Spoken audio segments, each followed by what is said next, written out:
You ever notice how some people seem to move through life with this calm certainty while everyone else is scrambling? They're not smarter. They're not luckier. They're not from wealthy families or born with some magical advantage.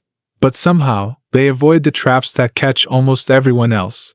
They don't panic when things go wrong. They don't make the same mistakes over and over. And here's what nobody talks about. They all learn the same thing early. And once you see it, you can never unsee it. The question is whether you'll figure it out before you've already paid the price for not knowing. Most people go through life reacting. Something happens, they respond. A bill arrives, they pay it. An opportunity appears, they take it or they don't. Everything feels like it's happening to them, and they're just along for the ride, making decisions in the moment based on how they feel right then. And that's exactly the problem. Because while they're busy reacting to today, the people who figured this out early are playing a completely different game. They're not responding to life, they're designing it. And the gap between those two approaches gets wider every single year until it becomes almost impossible to close. The mental shift that changes everything is understanding that your decisions compound. Not just your money, but every single choice you make. The way you spend your time compounds. The way you treat your health compounds. The information you consume compounds. The relationships you build compound. And most importantly, the patterns you establish compound. This isn't some feel-good motivation. This is mathematics applied to human behavior. When you're 25 and you choose to spend an evening learning a valuable skill instead of scrolling, that choice echoes forward. Not just because you learned something, but because you reinforced a pattern. You became the type of person who invests time rather than kills time. Do that enough times and you're not just more skilled. You're fundamentally different. But here's where it gets interesting. Compounding works in both directions. Poor financial decisions compound. Inefficient choices compound. Avoiding difficult conversations compounds. Putting off important tasks compounds. Every time you choose the easier path in the moment, you're not just losing that one opportunity. You're reinforcing the pattern that will make you choose the easier path next time too. You're literally building a version of yourself that defaults to short-term comfort over long-term benefit. And the scary part is how invisible this process is while it's happening. Think about someone who's 35 and struggling financially. Most people look at their current situation and try to fix it with current solutions. They want a better job, a side hustle, a way to make more money right now. And sure, those things might help, but they're missing the real problem.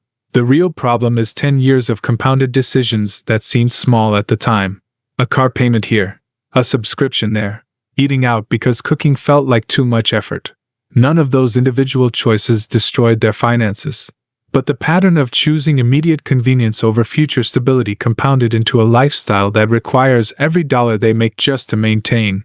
And now they're trapped in a cycle where they can't afford to make better choices because their past choices lock them into expensive obligations. The people who learn this early don't avoid this trap because they're more disciplined. They avoid it because they understand the actual cost of their decisions. When they look at buying something, they don't just see the price tag. They see what that money would become if they invested it. They see the ongoing costs. They see the commitment. They see the future version of themselves who will have to deal with this choice. And sometimes they still buy the thing, but they're making an informed decision about a trade-off instead of an impulsive reaction to a want. This applies to everything, not just money. Your career is a compounding system.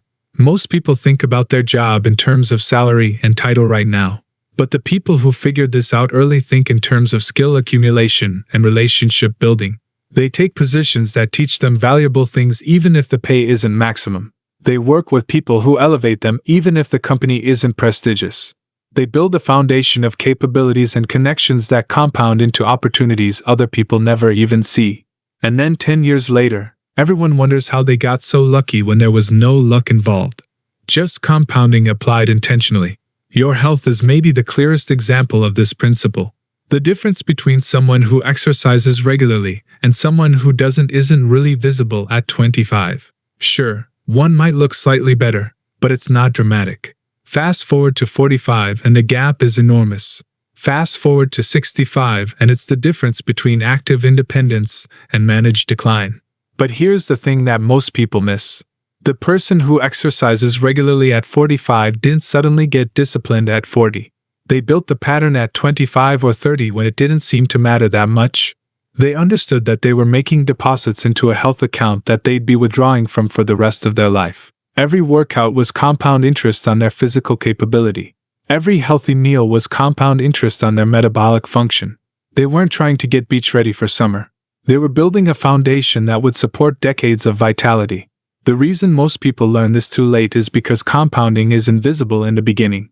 When you're making good decisions, it doesn't feel like much is happening. You save a little money and you're still not rich. You work out, and you still don't look that different. You read and learn and you still don't feel like an expert. The results lag so far behind the actions that your brain doesn't connect them. So you stop. You decide it's not working. You go back to the easier path. And that's exactly when the people who understood compounding pull ahead, because they kept going through the invisible phase. They trusted the mathematics even when they couldn't see the results. Here's what makes this mental shift so powerful once you actually get it. It completely changes how you evaluate decisions. Instead of asking, "What do I feel like doing right now?" you start asking, "Which version of my future self am I building with this choice?"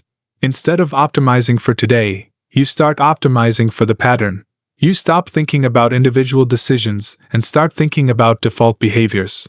Because you realize that what you do once doesn't matter that much. What you do consistently becomes who you are. This is why the people who learn this early seem to have it easier. They're not working harder. They're working with compounding instead of against it. They set up systems that make good decisions automatic. They remove friction from beneficial behaviors and add friction to harmful ones. They design their environment to support their future self instead of fighting their willpower every single day. And over time, the compound effect of those small structural advantages becomes massive. Let's talk about learning, because this might be the most underrated application of compounding. Most people stop learning when they finish school. They might pick up job-specific skills, but deep learning about how the world works, about human psychology, about systems and incentives, that stops. And they don't notice the cost because it's gradual. But someone who commits to learning something valuable every week compounds that knowledge into a completely different understanding of reality. They see opportunities others miss. They avoid pitfalls others fall into. They make connections others can't make. And it all stems from the compounded effect of consistent learning over years. The financial version of this is even more brutal. Two people start at the same salary. One spends everything they make, and then a little more. The other lives below their means and invests the difference. At first, the difference is tiny, maybe even unnoticeable. The person spending more might actually seem like they're doing better because they have nicer things. But time does its work. The investments compound. The skills bought with that financial breathing room compound. The opportunities that open up when you're not desperate for every paycheck compound. And eventually, the gap becomes so wide that they might as well be living in different economic realities. What's fascinating is that once you truly internalize this, you start seeing compounding everywhere. Relationships compound. The effort you put into maintaining friendships, being reliable, adding value to other people's lives, that compounds into a network of trust and mutual support that becomes increasingly valuable over time. Reputation compounds. Every time you do what you say you'll do, every time you deliver quality work, every time you treat people well even when you don't have to, you're making deposits into a reputation account that eventually opens doors you didn't even know existed. But the dark side is just as real. Burned bridges compound. Cutting corners compounds. Lies compound. Short-term thinking compounds. Every time you sacrifice the future for the present, you're not just losing that one opportunity. You're strengthening the neural pathways that will make you sacrifice the future again next time. You're building a version of yourself that can't delay gratification, that can't think long-term, that can't do hard things. And that version of you will face an increasingly difficult life because modern reality rewards exactly the opposite traits. The people who learn this early develop what you might call temporal vision. They can see their decisions playing out over time. When they're 20 and choosing between going out every weekend or building a skill, they can visualize themselves at 30 with that skill creating opportunities. They can see the compound effect. So the choice becomes obvious. Not because they're more disciplined, but because they can actually see what they're trading. Most people can't see it. They're trading something invisible and distant for something visible and immediate, so the invisible thing feels like it doesn't exist. But it does. And it's compounding whether you see it or not. This is why starting early matters so much. Not because you can't change later, but because the mathematics of compounding favor time. The earlier you start making decisions that compound positively, the more dramatic the results. Someone who starts investing at 22 doesn't need to save that much to retire wealthy because they have decades of compounding ahead of them. Someone who starts at 40 needs to save dramatically more to achieve the same outcome because they lost 20 years of compound growth. The same applies to skills, relationships, health, everything. Time in the system is the most valuable variable. But here's the part that gives people hope. The best time to start was 10 years ago. The second best time is right now. You can't get back the compounding you missed, but you can stop the negative compounding immediately and start the positive compounding today. Every day you wait is another day of compound loss. Every day you start is another day of compound gain. The gap you need to make up gets slightly smaller every time you make a choice aligned with your future self instead of your present comfort. The mental shift is simple but not easy. Start seeing yourself as a system that compounds over time instead of a person making isolated decisions in moments. Start asking what pattern you're reinforcing instead of just what outcome you want right now. Start building default behaviors that serve your future instead of just reacting to your present. Start valuing consistency over intensity. Start playing the long game while everyone else is optimizing for the weekend. Because here's the truth that nobody wants to hear but everyone needs to understand. The life you're living right now is the compounded result of the decisions you've been making for years. If you don't like it, the only way to change it is to change the pattern. Not with one big decision. Not with a dramatic transformation, but with consistent better choices that compound into a different trajectory. The people who never struggle the same way aren't superhuman. They just understood this earlier. They played with compounding instead of against it. And now you know it too. If this perspective shifted something for you, let me know in the comments what decision you're going to look at differently now.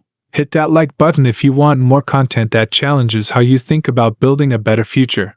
And subscribe because we're going deeper into the principles that separate people who coast through life from people who build lives worth living.